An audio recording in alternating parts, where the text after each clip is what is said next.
Countries around the world have shut down to curb the spread of the coronavirus. But in South Korea, people are starting to come back out on the streets. Starting in late February, South Korea was reporting a sharp increase in coronavirus cases. With over 5,000 infected, they were registering some of the highest numbers of confirmed cases in the world. But then something changed. While cases in most other countries continued to rise, Korea's numbers started leveling off. Look at how this curve starts to bend. It indicates that Korea managed to contain the spread of the virus early on. And they were able to do it because they learned a valuable lesson a few years ago, when they fought a different coronavirus outbreak. In South Korea, the Middle East respiratory syndrome, the death toll on the rise, aggressively trying to contain the deadly outbreak. The government was caught completely off guard. Authorities are still trying to track down and isolate anyone who may have been exposed. In 2015, a Korean businessman returning from the Middle East developed a fever, a cough, and eventually pneumonia. He went to several health facilities for a diagnosis before finally testing positive for MERS, or Middle East Respiratory Syndrome, caused by a coronavirus. By that point, his movements had created a chain of transmission that became hard for officials to trace. They didn't know who was infected or where they had been. It lasted less than 2 months, but it was a big panic in South Korea. Altogether, the virus infected 186 people and killed 38 in South Korea, the highest of anywhere outside of the Middle East. The government declared an end to the outbreak in 2015. Citizens can relax. The virus no longer poses a threat. But they didn't stop planning. We got many lessons learned, the importance of the diagnosis test, and we need basic infection prevention measures. The lessons all came into play when the next outbreak took hold in the country. On December 31st, 2019, China reported the first case of the coronavirus. In the following weeks, as the outbreak started spreading across the world, South Korea only had 30 confirmed cases of the virus. But despite the low numbers, health authorities had already started working with biotech companies to develop a test for the novel coronavirus. And soon, they had thousands of test kits ready to go.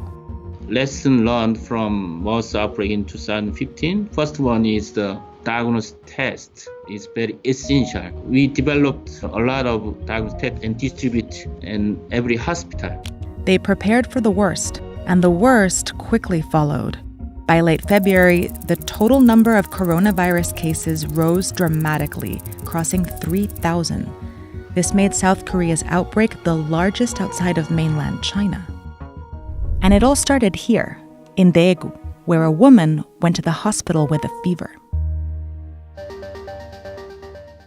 Because the government had already equipped hospitals with coronavirus tests, doctors were able to test her. She tested positive and became known as Patient 31. But the testing didn't stop there.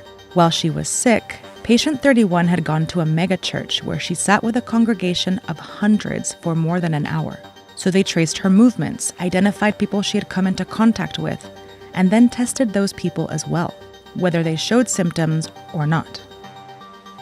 Many of them also tested positive, so they were quickly isolated and treated at home or at a center. And then all the people they had been in contact with were traced and tested too.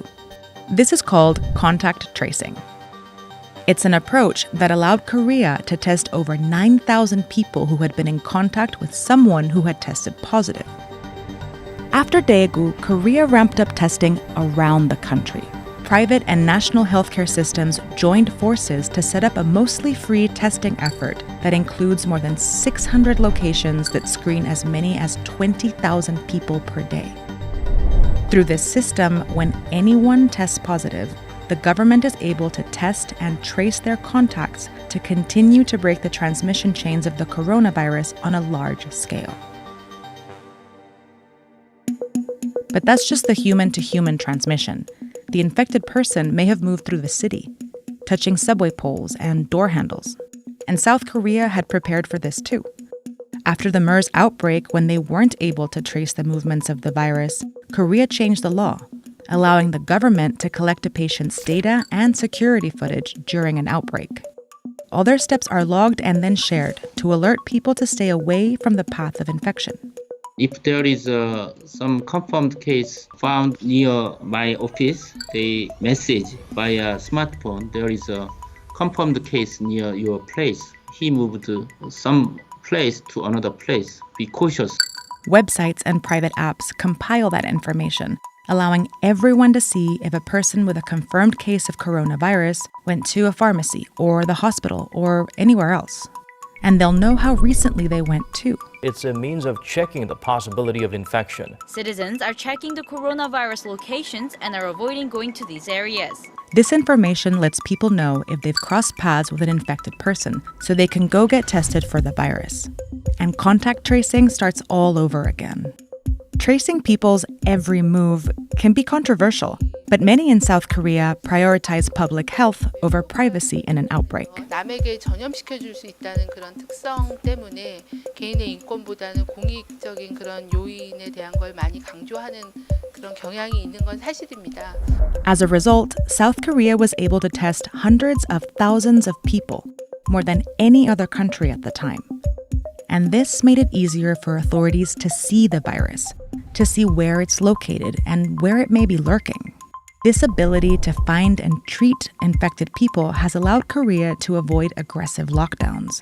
And it's helped bend the curve of the outbreak that started out dangerously steep.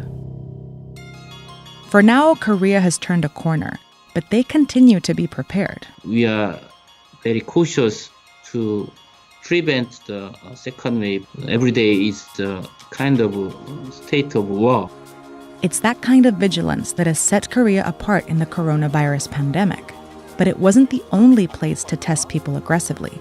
Singapore, Taiwan, and other neighbors saw the benefits of widespread testing too. Now countries like Germany and the UK are starting to implement aggressive testing, and even the US, where the government has failed to provide adequate testing, is now scrambling to test more people. We know that we have to do more, and we continue to accelerate in testing. Korea's strategy of contact tracing might not be easy to replicate in countries with much larger populations.